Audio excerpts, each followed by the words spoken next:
Olá, boa noite. O nosso grupo irá apresentar sobre deficiência auditiva. Eu sou o Felipe, também tem a Andressa, a Fernanda, que ela trocou a disciplina, então ela não está participando da apresentação nem do trabalho. A Giovana, a Larissa, a Tatiele e a Thaisa. Esses são os integrantes do grupo. Aqui na tela do primeiro slide tem um sumário para quem quiser acompanhar os slides depois, quiser consultar, que primeiro iremos falar sobre a introdução, depois haverá uma linha do tempo, conceitos, conhecendo o ouvido, metodologias de ensino, direitos e inclusão, livros e, por último, curiosidades.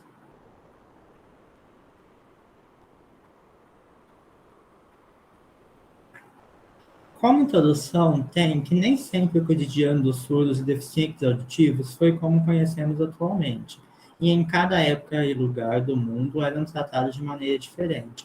Por exemplo, no Egito Antigo, eram adorados e considerados mediadores entre deuses e faraós, enquanto isso, na China e Grécia Antiga, eram sacrificados, além de não serem nem considerados humanos. Os romanos possuíam o mesmo raciocínio e a chegaram a considerá-los deficientes mentais, privando-os de direitos legais. Na Idade Média, eram perseguidos pela Igreja Católica, a qual alegavam que as suas almas nem poderiam ser imortais, já que não podiam pronunciar seus sacramentos oralmente. Além disso, foram proibidos de se casar até o século XII. Já no século XVI, as famílias nobres que tinham surdos começaram a se preocupar com o futuro de suas heranças, o que de certo modo colaborou para os conceitos começarem a mudar, já que buscavam condições para que seus descendentes fossem instruídos.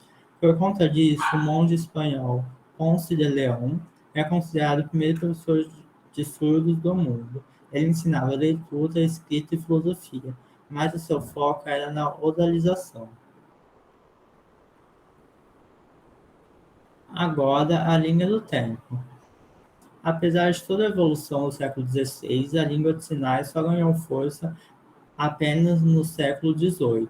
No slide apresentamos alguns dos principais marcos na luta que os deficientes auditivos enfrentavam pelos seus direitos. No século XII, na Europa, pela privação de direitos legais, perseguições e comparações a seres irracionais. Já no século XV, começaram as pesquisas a respeito da surdez, para que a integração dos surdos e herdeiros da nobreza acontecesse.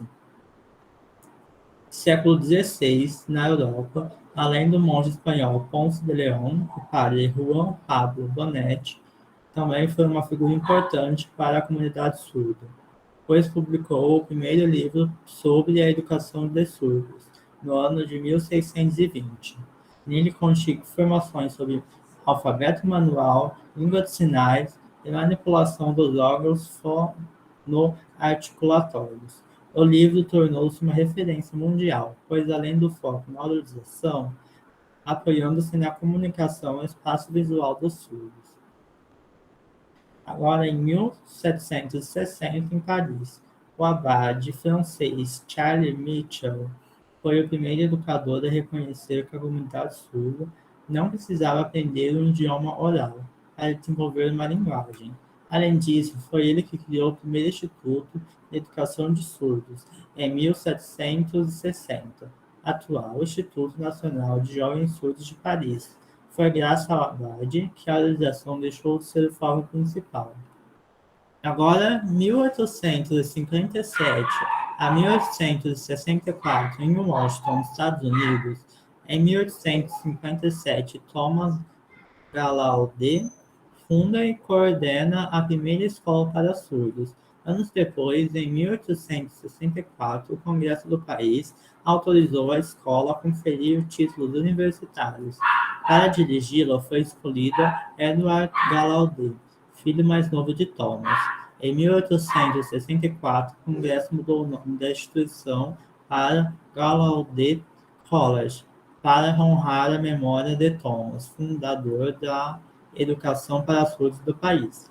Mais tarde, em 1986, foi reconhecido o processo acadêmico alcançado pela instituição ao declará-la Gallaudet University. A universidade oferece educação para surdos em todos os níveis, desde a escola primária até o doutorado. Há cerca de 40 carreiras distintas em praticamente todas as áreas de conhecimento. Em alguns campos de investigação, tais como linguística e ensino de línguas de sinais, essa universidade tem uma reconhecida liderança mundial. Atualmente, as matrículas giram em torno de mais de 2.000 estudantes, da quais cerca de 25% cursam programas de pós-graduação. Ainda que se considere prioridade aos estudantes surdos, a universidade admite também um pequeno número de pessoas ouvintes a cada semestre, e essa se exige o domínio da ASL, American Sign Language, língua de sinais americana, como requisito para permanecer na instituição. Já no Brasil, em 1857, Dom Pedro II assiste à proposta de Edward Hallett sobre a criação de uma escola especializada no ensino de pessoas surdas no Rio de Janeiro. Funda-se então o INES, Instituto Nacional de Educação de Surdos. O Instituto tem como missão institucional a produção, o desenvolvimento e a divulgação de conhecimentos científicos e tecnológicos na área da surdez, em todo o território nacional, bem como subsidiar a Política Nacional de Educação, na perspectiva de promover e assegurar o desenvolvimento global da pessoa surda, sua plena socialização e respeito às suas diferenças. Em 1880, em Milão, Itália, houve um total retrocesso. O Congresso de Milão reuniu especialistas do mundo todo, onde foram discutidos alguns métodos para a educação de pessoas surdas, sendo eles oral puro combinado da articulação e os métodos mistos. Nesse caso, foi entendido o método oral puro uma metodologia rígida da oralização vinda da Alemanha, que proibia que os surdos sinalizassem para se comunicar. Durante o evento, os professores surdos foram excluídos da votação. Dessa forma, o método do oralismo ganhou e se pensou que finalmente tinham se abolido a língua de sinais das escolas. Mesmo prevalecendo o método oral puro, os surdos não paravam de sinalizar, mesmo que às escondidas, mostrando assim que a oralização não era uma metodologia eficaz, e que a língua de sinais é um movimento natural e espontâneo para surdos. Já em 1929, no Brasil, houve a fundação do Instituto Santa Terezinha, na cidade de Campinas, São Paulo. Foi a primeira escola para surdos no estado de São Paulo, e inicialmente funcionava em regime de internato. Em 1933, o Instituto transferiu-se para a capital do estado, São Paulo, onde se encontra atualmente. Em 1950, ainda no Brasil, houve a criação da Associação de Surdos de São Paulo, a ASP, primeira associação de surdos presidida somente por eles. A partir dela surgiram inúmeras associações no mesmo formato pelo Brasil. A criação das associações, federações e confederações são de extrema relevância para a comunidade surda, pois nelas os surdos se informam, manifestam e lutam pelas suas pautas. Um dos primeiros resultados das associações foi quando se iniciou um projeto de lei que buscava regulamentar o idioma no país em 1993. Em 1987, a fundação da FENES, Federação Nacional de Educação e Integração dos Surdos, uma identidade de apoio e representação da comunidade surda no país. Em 1994, o período marcado por reivindicações pelo reconhecimento oficial da língua, direito de intérpretes em espaços e eventos públicos e pelo direito à educação em Libras, através da Marcha Surdo Venceremos. A marcha é considerada marco da ascensão do movimento social surdo no Brasil, por conta do número de participantes e da expressiva produção cultural que gerou, como cartazes, faixas, vídeos, slogans e símbolos relacionados à defesa dos direitos dos surdos e à a valorização da língua de sinais. Em 2002, o ano em que finalmente foi sancionada a Lei 10.436 de 2002, que reconhece a Libras como segunda língua oficial do Brasil. Em 2005, houve a publicação do Decreto 5.626 de 2005, o qual regulamenta os direitos da comunidade surda, abordados na Lei 10.436, em 2002. Em 2012, o ensino especial e as escolas bilíngues para surdos são incluídos em meta do PNE, Plano Nacional de Educação. Agora nós vamos falar dos conceitos. O surdo. Quando a surdez é ocasionada por alterações na estrutura do ouvido, levando à incapacidade de percepção dos sons, essas alterações são severas e profundas. Ou seja, o termo deve ser usado quando o indivíduo nasce com a incapacidade de escutar, mesmo com aparelhos. A palavra surdo, com a letra maiúscula, é para se referir a integrantes da comunidade surda, que tem Libras como a língua mãe. A deficiência auditiva, quando há perda da audição ou diminuição da capacidade de escutar sons. Ou seja, quando o indivíduo adquire a surdez ao longo da vida por conta de algum acidente, uma doença, uso inadequado de medicamentos ou até mesmo relacionado à idade ou ruído excessivo.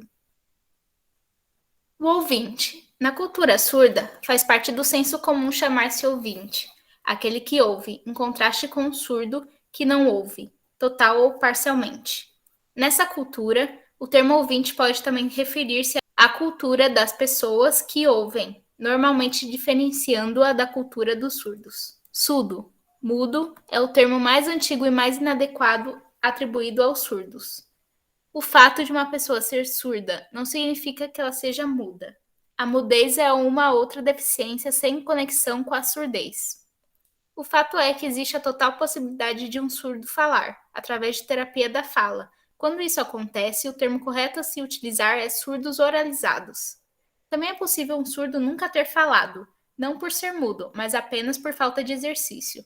Por essa razão, o surdo só será também mudo se for constatada clinicamente deficiência na sua oralização, impedindo-o de emitir sons. Os surdos, que também são mudos, constituem uma minoria entre a população surda. O CODA, que é Child of Deaf Adults, filhos ouvintes de pais surdos, possuem a maioria das vezes a língua de sinais como língua mãe, ou primeira língua, que por muitas vezes tem internalizado valores da comunidade surda que acabam sendo considerados mais surdos do que muitos surdos. Comunidade surda é composta por pessoas surdas e seus familiares sinalizantes que são, por exemplo, os pais ouvintes com filhos surdos que adotaram o bilinguismo, filhos ouvintes de pais surdos, CODAS. Além disso, também constituem essa comunidade os ouvintes sinalizantes, que não necessariamente são os intérpretes, mas aqueles que participam e compartilham interesses em comum, como associações e federações de surdos, igrejas, escolas e outros. Boa noite, eu vou falar um pouco sobre a estrutura do ouvido, né, e os graus da surdez. Bom, para entender melhor sobre os tipos e graus de surdez, primeiramente falaremos da maneira breve sobre a estrutura auditiva, que possui suas partes estudadas separadamente no curso de fonoaudiologia, área responsável por detectar a surdez ou a deficiência auditiva no indivíduo. Temos o ouvido externo, que é a porta de entrada do som, onde se encontra o canal auditivo e se produz a cera para proteger o ouvido. Temos também o ouvido médio, é onde ocorre a transmissão das vibrações sonoras que entram pelo ouvido externo até o ouvido interno. E, por fim, o ouvido interno, parte responsável pela percepção auditiva. Sabendo disso, os tipos de surdez podem ser classificados em surdez condutiva, que é causada por um problema localizado no ouvido externo ou médio, a surdez neurosensorial, que é causada por uma lesão no ouvido interno, e a surdez mista, quando ocorrem os dois tipos de perdas, tanto condutiva quanto neurosensorial. Conforme dito anteriormente, os graus de surdez podem variar. O exame que classifica o grau da perda auditiva se chama audiometria e é realizado por um fonoaudiólogo. É importante dizer que, embora a audiometria teste o limiar auditivo em diversas frequências, entre agudos, graves, basta que uma dessas frequências esteja alterada para que a pessoa seja classificada como portadora de uma perda auditiva. As frequências e intensidades dos sons são medidas pelas unidades decibéis. Temos a audição normal, limiar auditivo entre 0 a 24 decibéis. A deficiência auditiva leve, limiar de 25 a 40 decibéis. A deficiência auditiva moderada, limiar auditivo entre 41 e 70 decibéis. A deficiência auditiva severa, limiar de 71 a 90 decibéis. A deficiência auditiva profunda, que é limiar acima de 90 decibéis. E conforme os níveis da surdez aumentam, o indivíduo deixa de perceber o som e passa a perceber apenas suas vibrações. Então, é desse modo que funciona, né, a estrutura do ouvido e os graus de surdez. Bom, agora a gente vai falar um pouquinho sobre as metodologias de ensino. A primeira delas, e a mais antiga, né, é o oralismo. Esse método valoriza a utilização de próteses na reeducação auditiva, inclusive nas dos surdos profundos, para estimular os resíduos auditivos através da amplificação dos sons. O pai desse método, né, é Samuel Hennig, e ele acreditava que o pensamento só era possível através da língua oral. Então, esse método tem como objetivo a integração da criança surda com ouvintes, propondo desenvolver, né, a língua oral, pois a aprendizagem da fala é o ponto central. E para desenvolver, a gente utiliza algumas técnicas. A primeira delas é o treinamento auditivo, que é realmente treinar o ouvido, estimular auditivamente para reconhecer e discriminar, né, alguns ruídos e sons. A segunda é o desenvolvimento da fala, onde são feitos exercícios de respiração, relaxamento, além de exercícios para mobilidade e tonicidade de órgãos envolvidos na fonação, né? Toda a parte bucal, os lábios, a mandíbula, a língua, tudo para que a pessoa consiga desenvolver a fala. E por fim, eu acho que a mais conhecida é a leitura labial, né? Essa técnica é para treinar, entender as palavras através da movimentação dos lábios de quem está falando. Mas aí a gente encontra vários obstáculos, né? Se a pessoa, além de deficiência auditiva, ela for deficiente visual, a gente tem aí um problema, né? A má articulação da pessoa que está emitindo a palavra também pode se tornar um obstáculo. Os fonemas homoorgânicos, a distância e, principalmente nesse momento de pandemia, a utilização de máscaras, né? Essa técnica, nesse momento, acabou se tornando também bem complicada, porque com a máscara não tem como a gente ver, e as pessoas que dependem dela ficam meio que à deriva. Apesar das técnicas e dos objetivos, o oralismo é considerado um retrocesso quando as famílias e a escola utilizam isso como um principal meio de aprendizado. Na verdade, se apoiando nisso porque não aceitam que o seu ente, que a pessoa, ela é uma deficiência auditiva. Então, elas acabam forçando e utilizando apenas esse método, né? Que é o desenvolvimento da fala. Bom, agora, outro método é a comunicação total, que vai defender a ideia de que o surdo pode e deve utilizar todas as formas de comunicação para se desenvolver linguisticamente, como libras, fala, leitura, escrita, o alfabeto datilológico, a leitura labial, entre outros. Esse método é legal porque ele deixa a pessoa totalmente confortável para utilizar o que ela quiser para se comunicar e para se desenvolver. E agora, por fim, né, o último método é o bilinguismo. Esse método ele vai valorizar e defender o uso da Libras, né, que é a língua brasileira de sinais, já que é para a pessoa surda a sua primeira língua, e ela deve ser aprendida o quanto antes.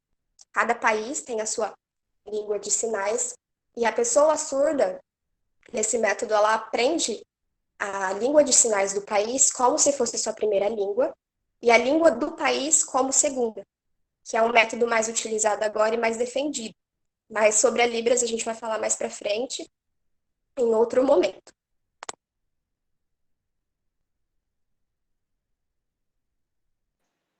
Dos direitos e inclusão que a gente tem atualmente, né? A gente sabe que existem diversas leis e decretos que regulamentam e definem os direitos das pessoas com deficiência.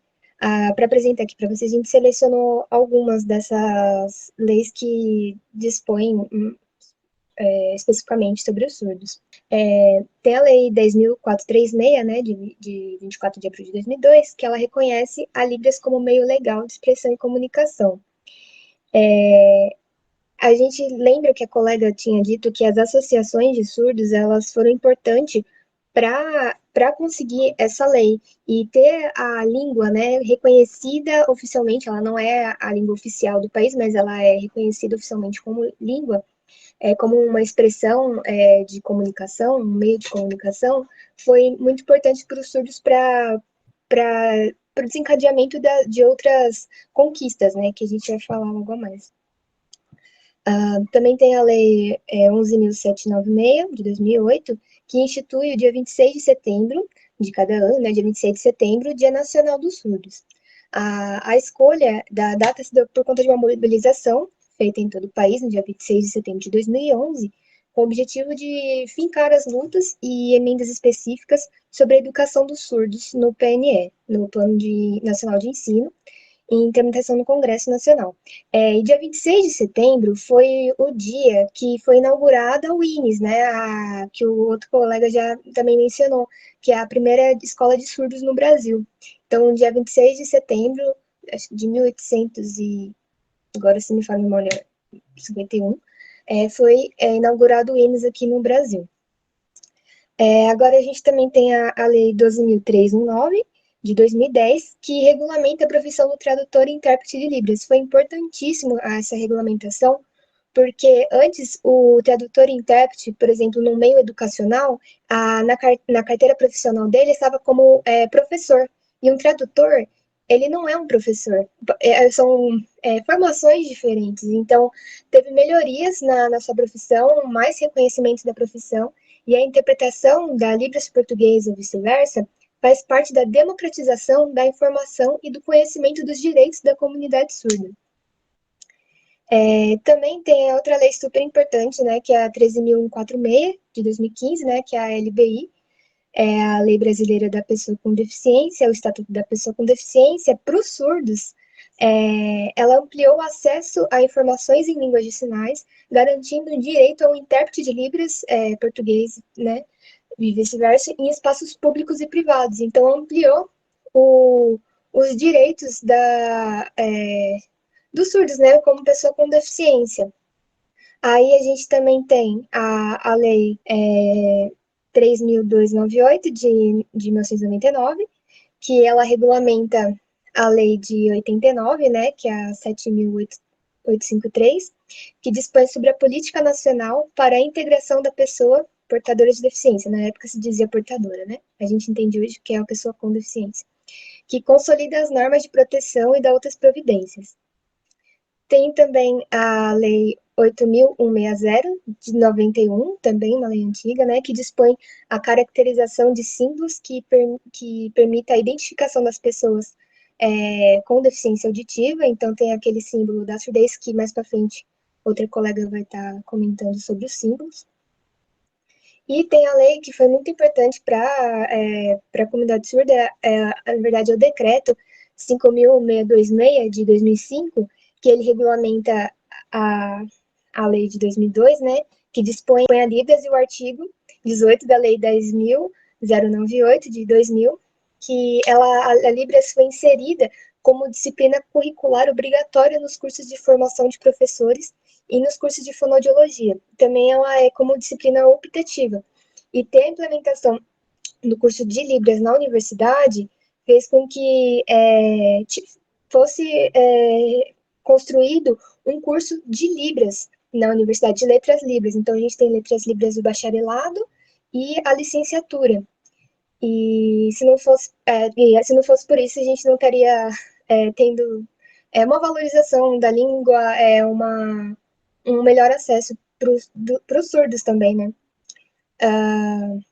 Também tem o decreto 10.502, de 2020, que em contrapartida com o decreto 10.502, de setembro de 2020,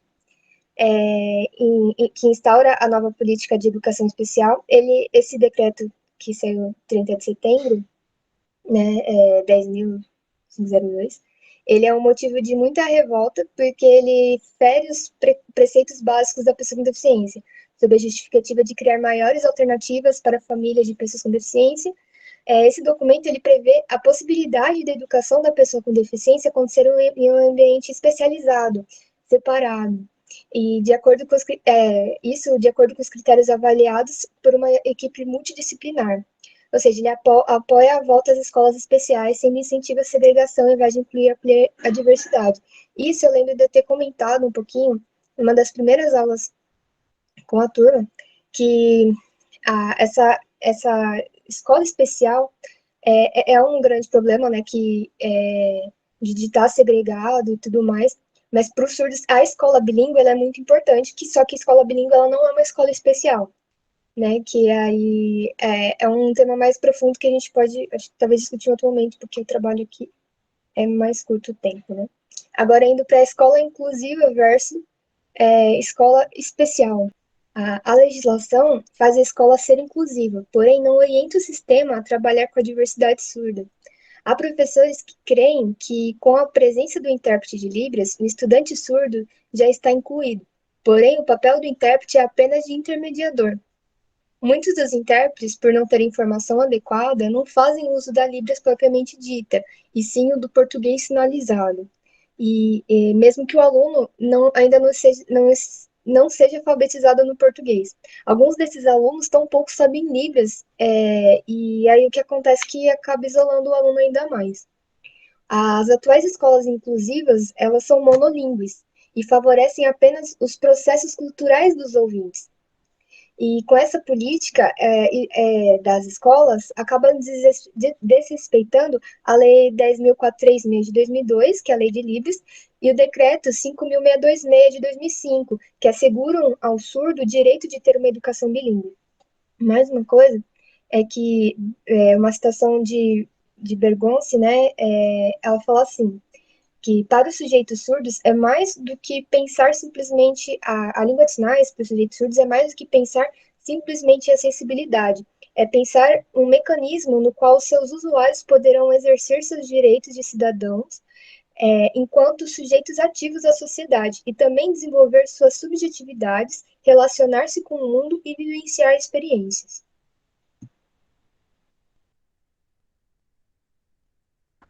Bom, falando um pouco agora sobre a AEE, né, o atendimento educacional especializado, o atendimento educacional especializado foi criado para atender o público-alvo da educação especial. Deve estar previsto no PPP da escola e ser oferecido no mínimo 2 vezes por semana, em contraturno e preferencialmente no ambiente escolar do aluno, seja na biblioteca, na casa de computação ou numa sala exclusiva para o trabalho. Ele é um serviço de apoio à sala de aula comum para que se ofereça meios e modos que efetive o aprendizado dos estudantes e a elaboração de suas atividades. E a elaboração dessas atividades é desenvolvida conjuntamente pelos professores que ministram aulas em Libras, professor de classe comum e professor de língua portuguesa para pessoas com surdez. No caso da deficiência auditiva, o atendimento fornece a base conceitual da língua de sinais e do conteúdo curricular estudado na sala de aula comum, o que favorece ao aluno com surdez a compreensão desse conteúdo. Nesse atendimento, há explicações das ideias essenciais dos conteúdos estudados em sala de aula comum e destacam-se 3 momentos didáticos pedagógicos. São eles: atendimento educacional especializado em Libras na escola comum, é o momento em que todos os conhecimentos dos diferentes conteúdos curriculares são explicados nessa língua por um professor, sendo o mesmo preferencialmente surdo. Esse trabalho é realizado todos os dias e destina-se aos alunos com surdez. Temos também o atendimento educacional especializado para o ensino de Libras na escola comum, ocasião na qual os alunos com surdez terão aulas de Libras, favorecendo o conhecimento e a aquisição, principalmente de termos científicos. Este trabalho é realizado pelo professor ou instrutor de Libras, preferencialmente surdo, de acordo com o estágio de desenvolvimento da língua de sinais em que o aluno se encontra. O atendimento deve ser planejado a partir do diagnóstico do conhecimento que o aluno tem a respeito da língua de sinais. E também temos o atendimento educacional especializado para o ensino da língua portuguesa. São trabalhadas as especificidades dessa língua para pessoas com surdez. Este trabalho é realizado todos os dias para os alunos com surdez, a parte das aulas da turma comum, por uma professora de língua portuguesa, graduada nesta área, preferencialmente. O atendimento deve ser planejado a partir do diagnóstico do conhecimento que o aluno tem a respeito da língua portuguesa. Em seguida, temos a tecnologia assistiva. A tecnologia assistiva é uma área interdisciplinar que engloba diferentes tipos de produtos, recursos, estratégias e serviços. Portanto, também pode ser considerada uma área de atuação do docente que trabalha com alunos com deficiência, principalmente por utilizarem diferentes estratégias para que todos os estudantes possam adquirir o conhecimento, a autonomia e a independência. E é muito importante ressaltar também que a definição deve ser escrita sempre com as iniciais maiúsculas e no singular, pois significa um nome próprio e indica que não existem tecnologias assistivas, mas sim uma área de conhecimento que possui as estratégias citadas anteriormente. Os táxis adaptados para pessoas com mobilidade reduzida, por exemplo, podem ser considerados um serviço de tecnologia assistiva. No âmbito escolar, especialmente em relação aos alunos com deficiência auditiva, os principais recursos da tecnologia assistiva são amplificadores sonoros, produtos que utilizam luzes ou vibração em apoio a aparelhos sonoros como os sinais da escola, avatares de libras, eletrônicos que auxiliam na comunicação, legendas e muitos outros elementos. Agora nós vamos falar um pouquinho de alguns conceitos sobre a Libras, né?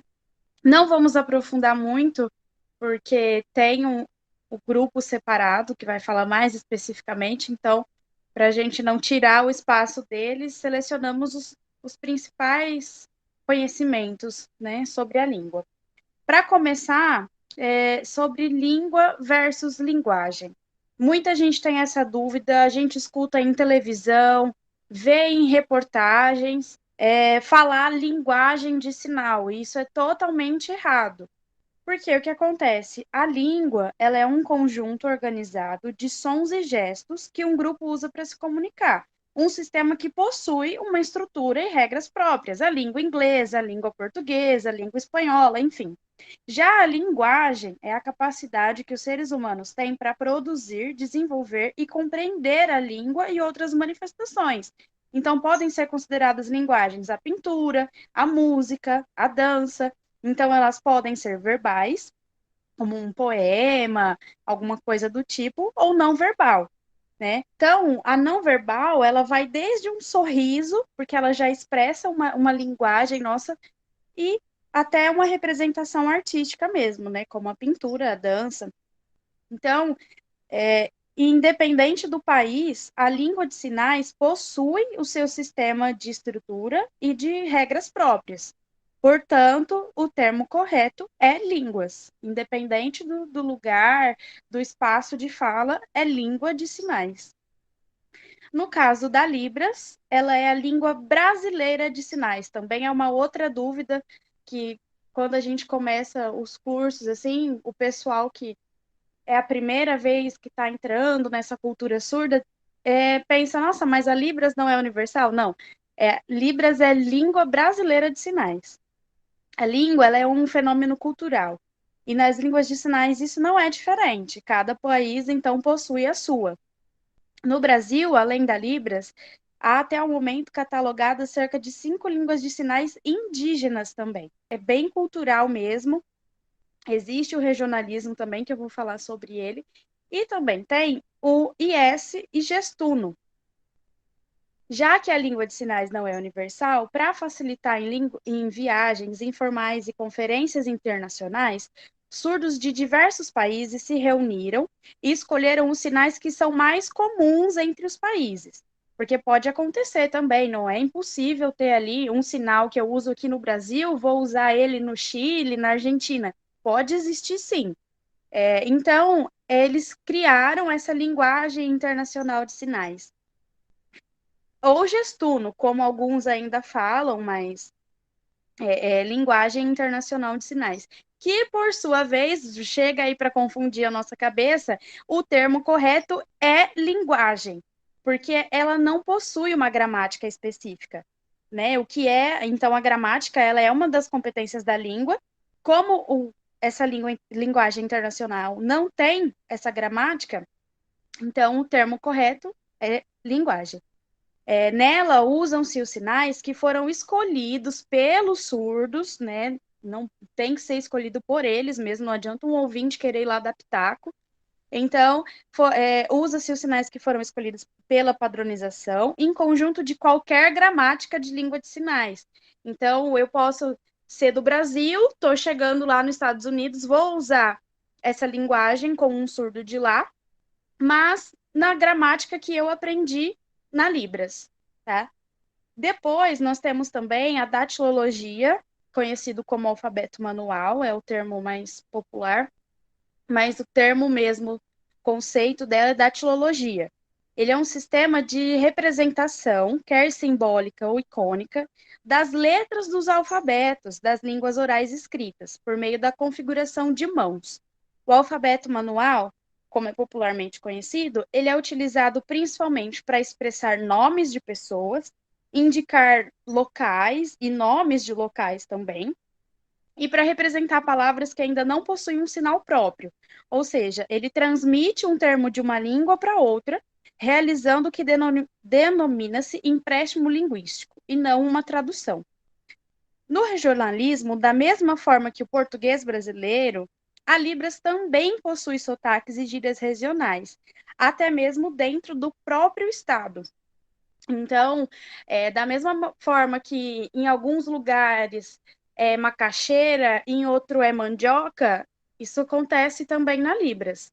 Então, para exemplo de regionalismo, eu trouxe uns sinais que eu aprendi no curso de Libras que eu fiz no Senac, aqui da minha cidade. Eu sou de Catanduva, interior de São Paulo, e eu tenho um primo surdo. E assim, a minha vida toda eu cresci vendo ele fazendo um sinal para mãe, para a palavra mãe, para a palavra pai também. E aí eu cheguei no curso, a professora começou a falar, aí eu chamei ela, né? Eu falei, professora, o meu primo faz desse jeito, tá errado? Ou aí foi onde ela me explicou que existe o regionalismo. Ela falou, não, tá certo. Então, e ele é da capital de São Paulo. Então, lá em São Paulo pode ser que o grupo dele ali de amigos, de professores, falava dessa maneira, e aqui no interior a gente fala de outra forma. Então, aqui no primeiro vídeo, é a maneira que eu aprendi no curso, fazendo o primeiro sinal de mulher aqui na bochecha, né? E o segundo vídeo é o sinal que o meu primo sempre fez, que eu aprendi com ele, que é embaixo do queixo, a mão embaixo do queixo.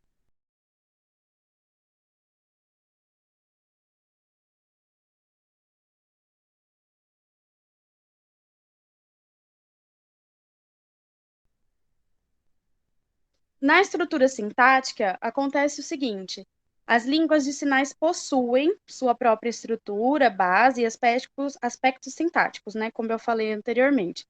E além de serem constituídas de um espaço, de um sistema visoespacial, ou seja, usa-se a visão e o espaço, a Libras, por exemplo, tem a mesma ordem básica que a língua portuguesa falada no Brasil: sujeito, verbo, objeto.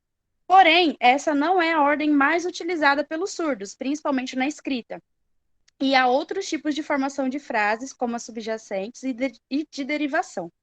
Os surdos usam o que se chama de tópico comentário.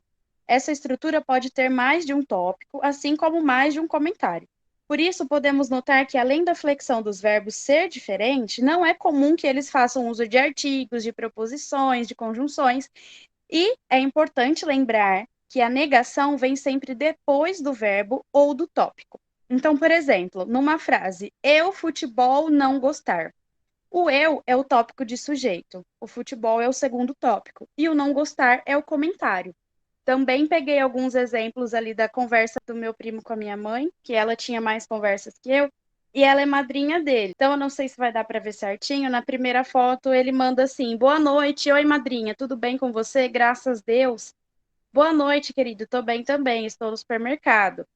E nessa conversa, estava próximo do aniversário da minha avó, que mora aqui comigo. Aí ele perguntou: compra todo cerveja, churrasco e bebidas? Amanhã, razão surpresa nível da avó? Aí a minha mãe: você vem? Aí ele: eu tô perguntando, já tomaram já a vacina, dose segunda? Querendo perguntar se todo mundo aqui já tinha tomado a segunda dose. Aí minha mãe respondeu que sim, todos aqui de casa já tinham tomado e perguntou dele. Ele disse que até janeiro ele tomaria a terceira dose. Janeiro de 2022, né? Ele colocou 2021 ali, confundiu as datas. Aí na segunda foto já era o aniversário da minha avó e ele disse: cadê bolo? Ainda parabéns, bolo? Fez uma chamada de vídeo, porque ele queria cantar parabéns junto com a gente. Aí minha mãe explicou que estava sem bateria, tudo. Aí ele: chamar vídeo, alô madrinha, cadê bolo? Então ele queria fotos do bolo. Depois, numa outra conversa, ele mandou sorvete para minha mãe passar à vontade. Ele: delícia, sorvete. Aí minha mãe falou que aqui a gente também tinha tomado. Aí ele: oba, vou pegar todos os sorvetes. Gostei, delícia, piscina. Eu estou, estamos, saudades, estou juntos, piscina, bate-papo, cervejinha. Que aqui a gente faz bastante festa, reúne a família toda, então ele fica morrendo de vontade, né?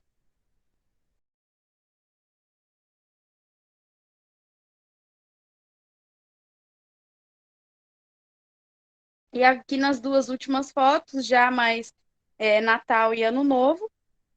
Na primeira foto ele estava fazendo churrasco ali no Ano Novo, fez uma chamada de vídeo. E a gente estava todo mundo na piscina, na casa de um primo meu. Então ele: oi madrinha, tô inveja piscina, juntos primos. E na foto do Natal, estava próximo do meu aniversário e ele: boa tarde, oi madrinha, tô saudades. Tá chegando o Niver Larissa, 21 anos. Boa noite, oi madrinha. Minha mãe não respondia a ele. E aí minha mãe falou que sim, estava chegando, que ela não estava em casa. Ele: eu sei, eu lembro, chegando o Niver Larissa, 21 anos. Então é nessa estrutura mesmo, né? Eles não fazem o uso ali de conjunções, de preposições. Ele conta 1 milhão de coisas numa frase só e manda 1 milhão de mensagens. Conceitos muito importantes sobre a Libras também são os 5 parâmetros. O que são? São a configuração de mão, ponto ou local de articulação, o movimento, orientação e expressões não manuais. Esses conceitos são orientadores, assim, para fazer os sinais. Então, na configuração de mão, são as formas com que estão dispostas as mãos na formação de um sinal, podendo ser uma letra do alfabeto manual e a parte significante da palavra, por exemplo. Os sinais devem sempre ser feitos pela mão de domínio, direita, então, para destros e esquerda para canhoto, né? No caso, configuração de mão da palavra domingo, é o primeiro vídeo aqui. Configura a mão em D, e depois faz o restante do sinal ali na frente do rosto. Ponto ou local de articulação. É o local em que o sinal é realizado, podendo ser feito num espaço neutro, em frente ao tronco, ou tocando em alguma parte do corpo. A mudança desse ponto de articulação pode mudar todo o sentido do sinal realizado. Então, também é muito fácil as pessoas, quando começam a aprender os sinais, ir confundindo esses pontos de articulação e a frase fica sem sentido. No vídeo, eu dei exemplos de desculpa e azar, que são a mesma configuração de mão, só que em locais diferentes do corpo. Então, primeiro, azar é bem na pontinha do nariz e desculpa é bem no queixo. Dá para confundir legal, né? Movimentos. Os sinais podem ou não ser acompanhados deles, mas ele está presente na maioria dos sinais. E, gente, esse movimento deu, assim, o que falar quando eu fiz o curso de Libras, porque a professora tinha contato com muitos surdos, né? Porque ela é intérprete daqui da minha cidade. Então, ela pediu autorização para o SENAC, levou esses surdos lá para participar de algumas aulas, para conhecer a gente. E um dia ela combinou de fazer uma aula no shopping da cidade, para a gente conhecer os sinais ali, né, de dentro do mercado, para saber como que pede um sorvete, um lanche. E quem instruiu a gente nesse dia foram os surdos. A professora só estava supervisionando ali junto com o grupo, mantendo todo mundo mais ou menos perto. Ela falou: ó, fiquem à vontade. Se vocês quiserem perguntar sinal de cinema, levem eles no cinema, eles vai apontando para eles irem mostrando, fica à vontade. E aí, depois, quando o grupo todo se reuniu no final da aula, uma colega minha veio me contar, falou: Lari, você não vai acreditar a vergonha que eu passei. Eu fui pedir uma água, só que eu fiz o sinal errado. E a surda que estava comigo não sabia onde enfiar a cara, porque eu não fiz o movimento. Então, ela já passou vergonha nesse sinal específico da água, porque é no mesmo ponto de articulação do órgão genital masculino. Aí eu gravei o vídeo aqui. Então, o órgão não tem a movimentação. Já a água, o nosso dedo indicador tem que se movimentar. Então, é uma coisa para a gente estar sempre atento, principalmente com esse sinal, para não passar vergonha por aí. Na orientação, ela é indicada pela direção da palma da nossa mão. Se a palma está virada para o lado direito, se a palma está virada para o lado esquerdo, para cima, para baixo. Isso acontece nos sinais de meu nome e seu nome. Foi, além de outros, né? Eu selecionei esses para dar o exemplo aqui. Então, primeiro, seu nome. Configura a mão com a palma virada para frente. E meu nome, a mesma configuração de mão, porém com a palma virada para dentro, para o nosso tronco. As expressões não manuais, elas vão desde os movimentos do corpo, da cabeça, da face, até mesmo a direção dos nossos olhos. Então, assim, elas são de extrema importância na composição do sinal, pois elas dão entonação ao que é dito, assim como os pontos de exclamação e interrogação na língua portuguesa. Quando a gente vai fazer uma pergunta, se não tiver o ponto ali, a pessoa acha que você está afirmando e acabou, né? Então, sempre estão acompanhados dos contextos e sentidos do enunciado. Para isso, eu trouxe o exemplo do sinal felicidade com e sem expressão facial, a diferença. Se você faz ele sem expressão facial nenhuma, o surdo vai achar, nossa, mas ela tá com felicidade mesmo? Então, depois, com a expressão, a diferença que dá. Imagina, você tá cantando um parabéns ali em Libras e faz essa felicidade sem expressão nenhuma. E além desses 5 parâmetros, existem ainda os classificadores. Eles se referem a morfemas que existem em línguas orais e línguas de sinais.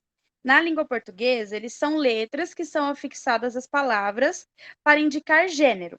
Professor, professora, plural, gato, gatos e grau. Menininha, menina. Ou seja, eles têm a função de especificar melhor o que está se enunciando. Esta também é a principal função dos classificadores nas línguas de sinais, tornar mais claro o que quer se enunciar. No caso específico da Libras, o classificador visual é um auxiliar para determinar as especificidades e dar vida a uma ideia ou a um conceito ou a signos visuais. O classificador representa a forma e tamanho dos referentes, assim como característica dos movimentos dos seres em um evento.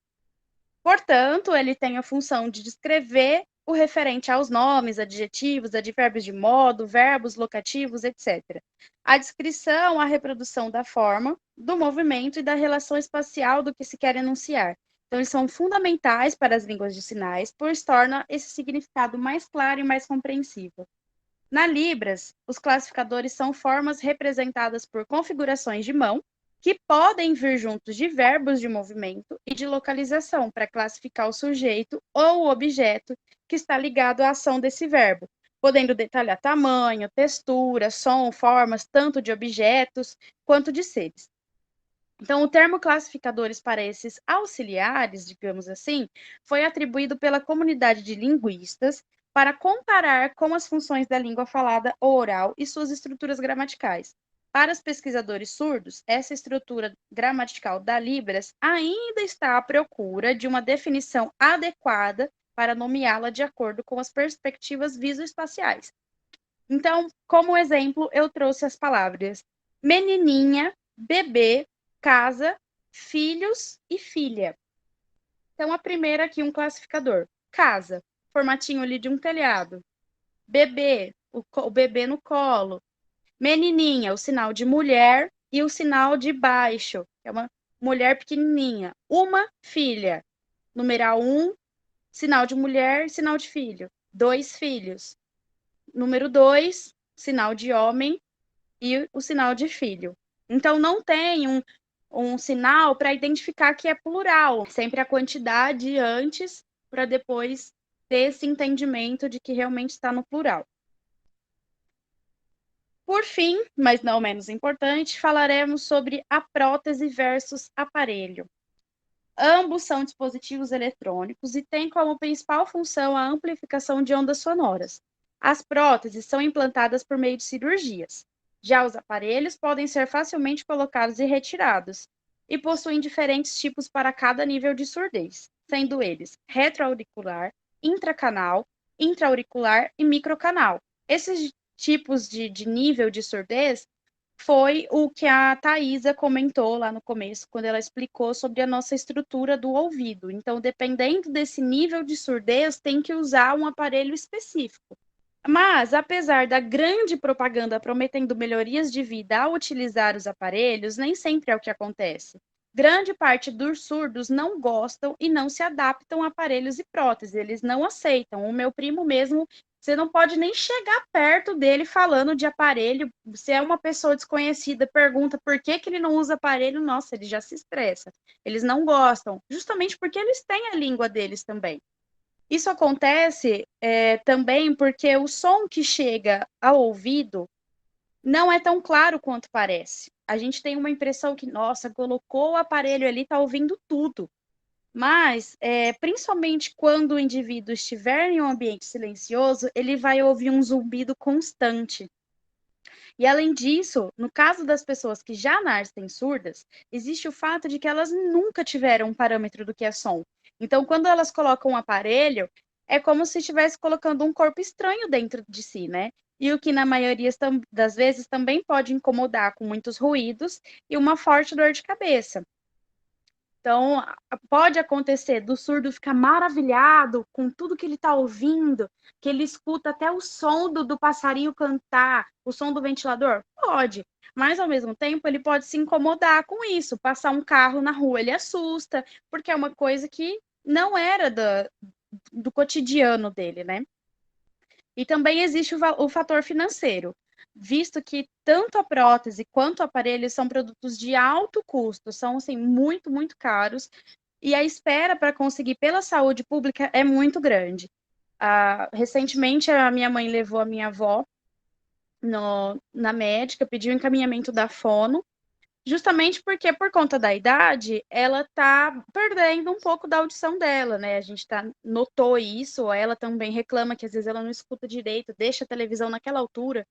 Então, minha mãe levou, pediu encaminhamento de fono, fez o exame. Só que agora, depois de todo o exame aprovado, que deu alteração realmente na audição dela, a gente tem que esperar cerca de 2 anos ainda, 2, 3 anos. Conseguiu o aparelho para ela, mas não é uma coisa imediata. Então, se a gente quiser para agora, tem que dar um jeito de arrumar o dinheiro. Se eu não me engano, minha mãe falou que é cerca de 10, 12 mil aqui na minha cidade. E aí, para ter o aparelho imediato. Se não, fica na fila ali e aguarda chegar a vez dela. E assim, ela sempre tem que fazer um acompanhamento com a fono, sempre está atualizando os exames para provar que ela continua fazendo uso do aparelho, que ela ainda tem a necessidade desse uso, porque senão ela é retirada do programa também. Uma das próteses disponíveis atualmente é o implante coclear, conhecido como IC. mas a discussão dele é muito complexa. Não existem evidências ou pesquisas que mostrem a qualidade de vida de quem é implantado, mas existem relatos de falta de informação na hora da consulta, que ali o médico faz a propaganda, depois a pessoa se organiza, faz a cirurgia, faz o implante e acaba se arrependendo. Por exemplo, os implantados não podem realizar exames como a ressonância magnética, em hipótese alguma.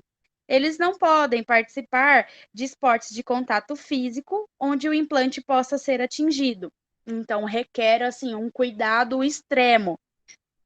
Tem que dormir sem o IC, muitas vezes tornando o surdo à noite. Então, se tem alguma emergência, se alguém invade a casa, não vai ouvir. E não podem mergulhar ou tomar banho com o aparelho. Ele também deve ser retirado. Eu acompanho uma surda no Instagram e ela tem o implante.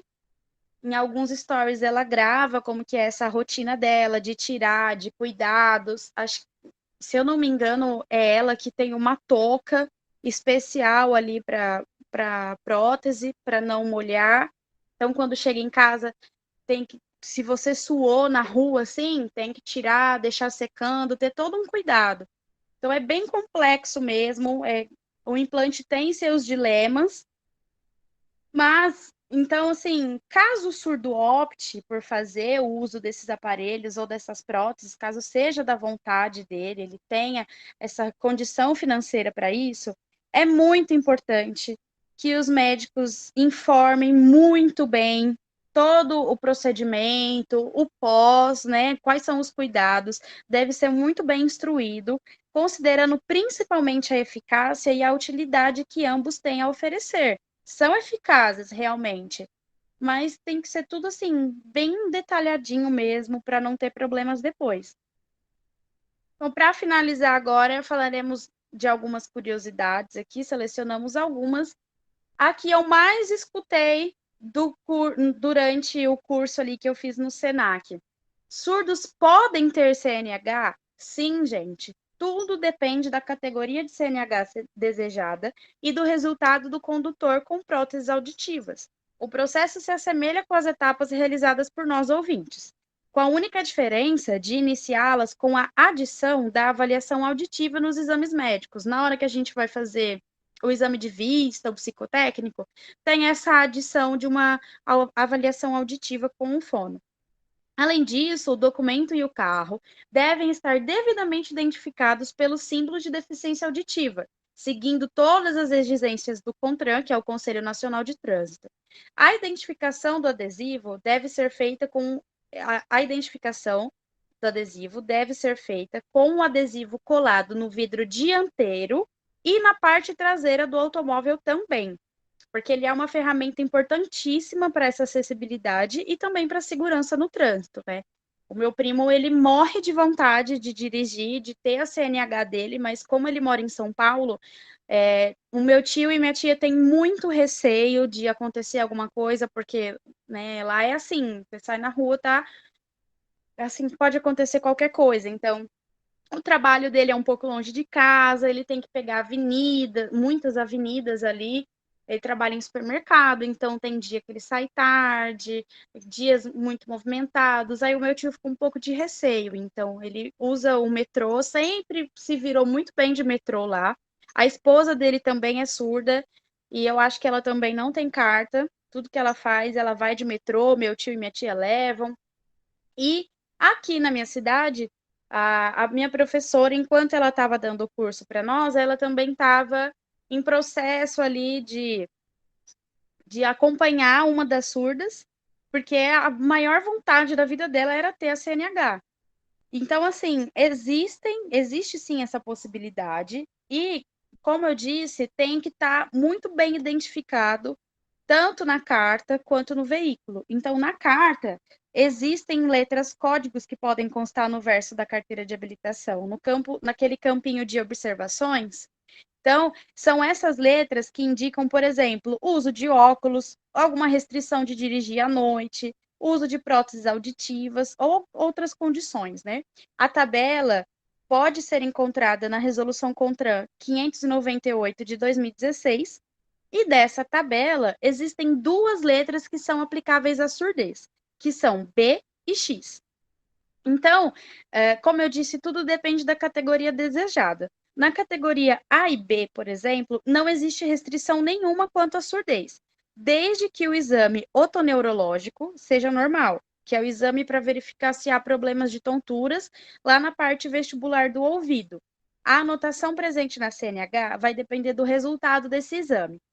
Se, usando os aparelhos e implantes auditivos, o condutor apresentar na audiometria resultados de menos de 40 decibéis, na média das frequências de 500, 1000 e 2000 Hz, então ele recebe a anotação B, que significa obrigatório o uso de próteses auditivas. Enquanto ele vai ali dirigir, ele tem que estar com a prótese dele. Pois já que com as próteses auditivas o condutor tem um resultado próximo a uma audição normal, então deve utilizá-las para ficar mais atento ao trânsito, né? Mas, se usando aparelhos ou implantes, o condutor tem resultados maiores do que o 40 decibéis, na média de audiometria, vai a anotação X, que significa outras condições, em que não é obrigado a usar nada para ouvir. Então, ali, se ele já tem uma surdez profunda, e mesmo com o implante, com o aparelho, continua ouvindo, assim, só os ruídos, ele não é obrigado a usar nada. Se ele quiser pôr, ele põe. Se ele achar que ele fica mais atento sem, então pode ir sem. Porque assim, gente, o pessoal fala, mas é surdo, vai dirigir, como faz? O que eles não têm de audição, eles têm de memória, eles têm de atenção, a visão excelente. O meu primo, por onde você passa, assim, ele fala, ó, aqui é isso, aqui é aquilo, aqui em tal ano aconteceu tal coisa. Ele sabe, até de lugares aqui de Catanduva, ele lembra, olha, madrinha, tal coisa era aqui, mudou, fechou, por quê? Então, assim, muito, muito atento. Ele ama andar no banco da frente. Então, se ele vê que tá vindo uma moto ali, ele dá uma batidinha na coxa de quem tá dirigindo, ó, atenção, tá vindo moto. Então, eles são muito atentos quanto a isso. Já em relação à autoescola, como que funciona aí para eles estarem ali durante as aulas? É assegurada a acessibilidade de comunicação, mediante emprego de tecnologias assistivas ou de ajudas técnicas em todas as etapas do processo de habilitação. Portanto, o candidato com deficiência auditiva ele deve requerer, no ato da inscrição, os serviços de intérprete de Libras, para acompanhamento tanto das aulas teóricas quanto das práticas. No caso de alunos oralizados e que não precisam de Libras, deve ser deixado bem claro também no ato de matrícula, pois há lugares que negam qualquer pessoa surda sobre essa desculpa de não ter intérprete, né? A pessoa nem termina de falar ali, já fala, não, surdo eu não atendo, pode ir embora. E é uma situação muito, muito chata. Essa surda que eu falei aqui de Catanduva, que foi tirar carta, ela teve que levar a minha professora como uma intérprete particular, porque a autoescola não ia oferecer. A Tati, também aqui do grupo, ela comentou comigo, nós fazemos a mesma faculdade em Rio Preto. Ela comentou comigo de uma parente do namorado dela, que também foi tirar a carta, mas ela é de outra cidade, ela não é daqui de Catanduva. Ela foi tirar a carta e dessa vez a autoescola falou que tinha ali a disponibilidade do intérprete, cobrou um absurdo da carta dela, porque cobrou a intérprete à parte, e ela caiu praticamente assim num golpe, né? Porque não sabia que era um direito dela ter a intérprete ali. Então, a gente tem que ter muita atenção também, informar as pessoas ao nosso redor sobre isso, porque muitas vezes eles são mesmo prejudicados com essa falta de informação, os lugares se aproveitam disso, né? Então, a inclusão não deve acontecer só dentro das escolas. Quanto aos apelidos, que não são apelidos, mas em alguns lugares aí a gente escuta falar dessa forma. Que além das palavras, as pessoas também têm uma identificação visual na comunidade surda. Todos os surdos sinalizantes possuem um sinal próprio, que o singulariza como se fosse o seu nome em sinais. Assim, não é necessário utilizar a datilologia sempre que for falar o seu nome. E, geralmente, esse sinal está relacionado à aparência, mania, personalidade. Por isso que eu já escutei falar, inclusive no curso, quando eu fiz, os surdos foram explicar para a gente como funcionava. E eles falaram, vai ser tipo um apelido seu, mais um apelido. Então, eles acabam chamando assim, tá? Mas não é obrigatoriamente um apelido, ele é o seu sinal, ele é o seu nome ali, para identificar o seu nome, é a sua identificação. Então, os ouvintes também podem possuir um sinal, mas eles devem sempre ser recebidos por surdos, podendo pedir para trocar, caso não esteja satisfeito, falar, não gostei muito, ou se com o passar do tempo a gente não se identificar mais com ele. Por exemplo, na época que eu ganhei o meu sinal, eu tinha um cabelo cacheado, mas agora eu não quero mais os cachos, eu fiz progressiva e não quero mais esse sinal. Não estou mais me identificando com ele. Então, aí você pede para um surdo que ele troca o seu sinal, mas sempre por eles. Nunca se dar o sinal ou decidir trocar assim, sem que eles estejam sabendo. É sempre eles que dão. Então, assim, por exemplo, eu conheço a Tati. Aí eu vou chegar para um surdo e ao invés de falar o nome dela, eu vou falar o sinal, como se fosse um apelido dela. Você conhece a Tati? Aí ele vai ver o sinal, tá? Quem que é? Quem que é esse sinal? Aí sim eu uso a datilologia para falar o nome dela, às vezes até o nome completo, para a pessoa saber se conhece ou não conhece. E vice-versa, né? Os surdos chegam, procuram, perguntam para nós, você conhece fulano?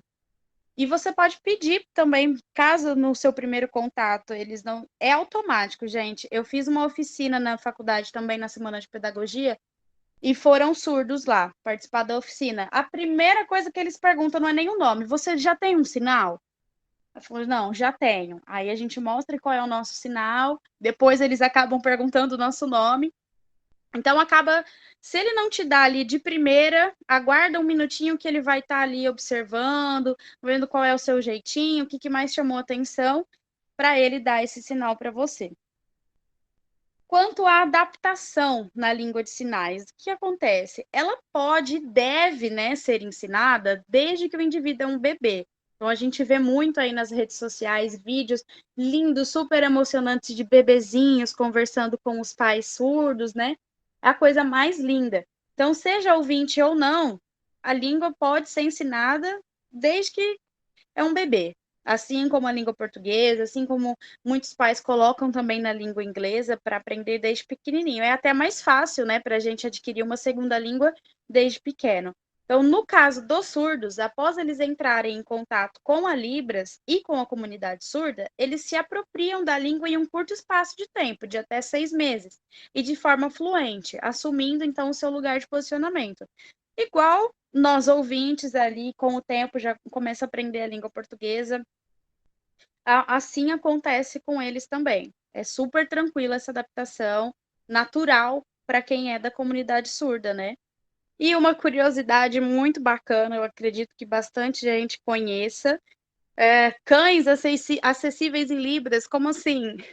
Há alguns anos circulam na internet vídeos de cães da raça Pug que entendem os sinais que são feitos pelos donos, o Andrei e a Tainá, de 26 e 20 anos. Os animais de estimação da família aprendem os sinais com eles e com a namorada do Andrei, a Paula, também de 26 anos, que também é surda. Os irmãos são de Caxias do Sul, no Rio Grande do Sul, são surdos e filhos de ouvintes. Aí eles decidiram criar um canal no YouTube chamado Vi Surdo, para divulgar a cultura surda, disseminar a importância da Libras, mostrar todas as capacidades que um surdo possui, diminuir as barreiras, o preconceito, assim como mostrar também, expor a luta constante pela verdadeira inclusão, né?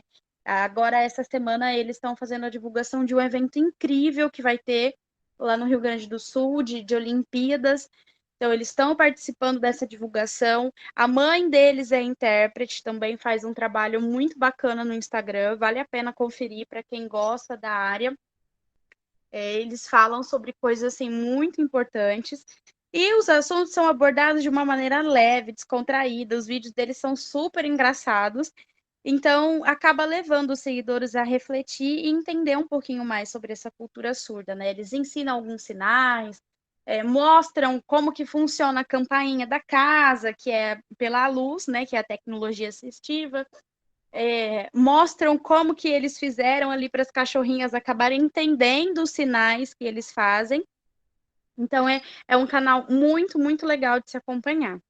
Para finalizar, vou expor sobre os símbolos de acessibilidade, né? Nós sabemos que eles são utilizados com o intuito de informar sobre as pessoas que apresentam uma deficiência, e tais informações estão associadas aos espaços que podem ser utilizados com total segurança, com autonomia, locais que dão garantia mesmo de acessibilidade. E por mais que as tais regras relacionadas à acessibilidade sejam frequentes e comuns nos países mais desenvolvidos, nós vimos aí pela linha do tempo, né, com algumas datas, que elas são praticamente recentes no Brasil. As conquistas não param em 2012, nós selecionamos ali as principais. As leis, os decretos também, que a Andressa comentou, são muitos, a gente selecionou alguns aí. Então, a gente sabe que, infelizmente, é uma coisa muito recente, que não é como deveria ser, né? Desde a profissão de intérprete, de tradutores, de professores, infelizmente a gente sabe que a realidade do Brasil é outra. Então, para finalizar, selecionamos os símbolos que se referem à comunidade surda especificamente, né? E seus respectivos significados. O primeiro deles é o símbolo internacional, tá? Ele não é só do Brasil, ele é internacional, da deficiência auditiva. Ele é visto em locais que oferecem acessibilidade, algum tipo de ajuda ou acesso para surdos. E é este símbolo que deve ser utilizado, né, nos carros, tá? Para identificar os motoristas com a deficiência auditiva. Ele deve andar com um adesivo desse símbolo no para-brisa do carro. O símbolo de telebobina do aro magnético é esse daqui. Ele é utilizado para indicar que o local possui um sistema de aro magnético instalado. Dessa forma, basta colocar o seu aparelho no modo T, telecoi, e o sistema de som do ambiente será transmitido diretamente para o seu aparelho auditivo ou para o seu implante coclear. Locais com esse sistema são praticamente inexistentes no Brasil, mas, em outros países, é possível encontrá-lo em cinemas, teatros, igrejas, museus, trens, caixas de loja e até mesmo táxis. Símbolo dos sistemas de audição assistida, o terceiro símbolo aqui de cima, indica que no local há alguma forma de tecnologia que fornece acessibilidade para pessoas com deficiência auditiva, seja na forma de sistema FM, telebobina ou alguma outra opção que transmite o som diretamente para o aparelho do usuário. Por exemplo, museus que oferecem audioguias para ouvintes também podem oferecer aparelhos portáteis, especialmente para quem usa aparelho auditivo ou implante coclear. Esse símbolo também pode vir acompanhado com o T do telecoi, que tem aqui também no segundo símbolo. O quarto símbolo, muita gente acredita que todo mundo conheça, é o símbolo de closed caption, significa legendas ocultas. Então, ele indica que a programação televisiva ou vídeo, né, possui legendas ocultas que podem ser ativadas. Esse símbolo pode ser visto em programas de TV, caixa de DVD, vídeo na internet. E no Brasil, todo aparelho de TV à venda deve possuir um receptor de legendas ocultas e todos os canais abertos são obrigados a transmitir legendas em sua programação. Mas ainda não há nenhuma legislação para vídeos na internet. O quinto é o Open-Edge Caption, legendas visíveis. Legendas visíveis são aquelas que já vêm no vídeo e não podem ser desativadas. São as legendas que costumamos ver em filmes estrangeiros transmitidos em cinemas e canais de televisão. Também é possível encontrar esse tipo de legenda em alguns filmes nacionais, com sessões voltadas para os deficientes auditivos, em propagandas políticas ou vídeos mudos feitos para serem assistidos em ambientes públicos, como ônibus, metrô, elevador, enfim. O símbolo em si é bem raro de se ver. O sexto símbolo, de telefone para surdos, indica que o local possui um telefone para surdos ou que o serviço, um banco, por exemplo, possui um número de telefone que pode ser contactado utilizando um telefone para surdos. No Brasil, existem orelhões com esse aparelho, normalmente localizados em locais cobertos, como shoppings. Porém, atualmente, esse telefone não é o mais utilizado, principalmente nas residências. Ele já caiu em desuso há muito, muito tempo. Atualmente, muitos surdos usam as centrais de Libras, que podem ser pagas ou não. Então, algumas dessas centrais são o ICOM, que é a plataforma de tradução simultânea de Libras do mercado, que permite às empresas atender o cliente surdo. E também Viável, aplicativo que permite fazer ligações através do seu celular ou do seu tablet. O objetivo desse serviço de intermediação por vídeo é que o surdo tenha independência, sem pedir ajuda para outra pessoa para fazer ligações, para marcar uma consulta médica, comprar uma pizza com os amigos, chamar táxi, alugar carro, mecânico, avisar o chefe do trabalho, ir ao hospital, fazer uma consulta, enfim. E para os indivíduos que não sabem Libras, existe o chat, onde ele digita para o intérprete o que ele deseja falar numa determinada ligação, por exemplo, e o intérprete oraliza para quem está do outro lado da ligação, que é o ouvinte que está na ligação, e aí a resposta que esse ouvinte der, o intérprete digita no chat para o surdo. O telefone com amplificador sonoro, é aqui o sétimo símbolo, indica que o aparelho de telefone possui um controle de volume amplificado que pode ser usado por pessoas que possuem perda auditiva leve ou moderada. Temos o símbolo da surdo-cegueira, porque, para quem não sabe, podemos ter surdos cegos. E eles também podem se comunicar por Libras. É um trabalho, assim, totalmente especial. Eu já vi vídeos sobre os intérpretes, eles fazem os sinais nas costas do cego. Gente, é uma coisa assim que chega a arrepiar.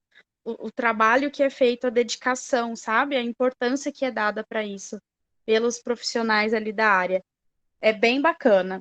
Então, temos também o símbolo da surdo-cegueira. A representação do símbolo para a identificação da acessibilidade consiste em um pictograma sobreposto a uma base retangular, branca e ao alto. Deve ser representado a cores ou em preto e tons de cinza sobre a base retangular branca. Símbolo do intérprete de Libras. Ele é utilizado para profissionais que trabalham e atuam na comunicação de Libras. Então, onde a gente achar esse símbolo, significa que ali vai ter um profissional para atuar nessa comunicação. Símbolo de Libras, este aqui embaixo, o primeiro aqui de baixo. Ele também deu o que falar no RG. Ele refere-se a Libras mesmo, a língua, e representa uma ferramenta de comunicação que vai ajudar e ser usado por uma parcela da comunidade. Então, ele é usado para indicar que determinada apresentação, evento ou atendimento será feito em Libras. Inclusive, no ano de 2018, quando teve a alteração do modelo do RG, que foi esse probleminha aí que eu falei, a imagem que aparecia para identificar que o cidadão é deficiente auditivo era esse símbolo da Libras. O alerta do erro foi dado pela Secretaria Municipal da Pessoa com Deficiência de São Paulo, onde um dos secretários afirmou que o principal documento do cidadão não poderia ter um erro como esse. Ainda bem que ele teve a noção, né, teve essa capacidade ali de avisar. Porque mesmo que não seja um erro muito grave, falar, não, é só um símbolo. Não, gente, não é só um símbolo. Porque por mais que exista ligação entre eles não possuem o mesmo significado, principalmente pelo fato de que nem todo surdo sabe ou faz o uso da Libras, e que nem todo mundo que sabe a língua de sinais é um deficiente auditivo. Então, no meu RG, poderia ter um símbolo desse, porque eu sei a Libras. Assim como eu posso usar com esse símbolo numa camiseta minha. Então, graças a Deus, esse secretário teve a noção, teve a atenção de observar isso e fez o alerta, né? Depois foi modificado, colocado o símbolo certinho, e agora vem identificado no RG. Não só dos surdos, mas dos outros deficientes também. Por último, temos a proteção de ouvido obrigatória. Esse ele não é um símbolo de acessibilidade, mas ele está relacionado com a saúde auditiva. Então, eu coloquei ele aqui por esse motivo. Ele normalmente é utilizado em fábricas ou canteiros de obras, para indicar que o barulho do ambiente é muito alto, alto demais, e pode provocar perda auditiva se não fizer o uso correto do equipamento, né? Mesmo se o indivíduo já possui a perda auditiva, é indicado que ele utilize protetores de ouvido nesses locais, porque apesar de não ouvir o som, ainda assim pode afetar o ouvido, né? Então, é muito, muito importante que as empresas peguem no pé com isso, para elas também não terem problemas e tenham esse cuidado com o funcionário, né? Então, essa foi a nossa apresentação. Tentamos abordar um pouquinho de tudo, ser mais breve o possível. Tentamos não invadir muito o espaço também do pessoal ali que vai apresentar especificamente sobre Libras, né? E é isso. Eu agradeço a atenção aí de todos que visualizaram o nosso trabalho, a compreensão dos professores, falo pelo grupo, de autorizar a gravação para ser exibido depois, né? Porque bastante gente não ia estar presente no dia da apresentação. Termino já a minha pequena palavra por aqui. Então é isso. Boa noite para todo mundo.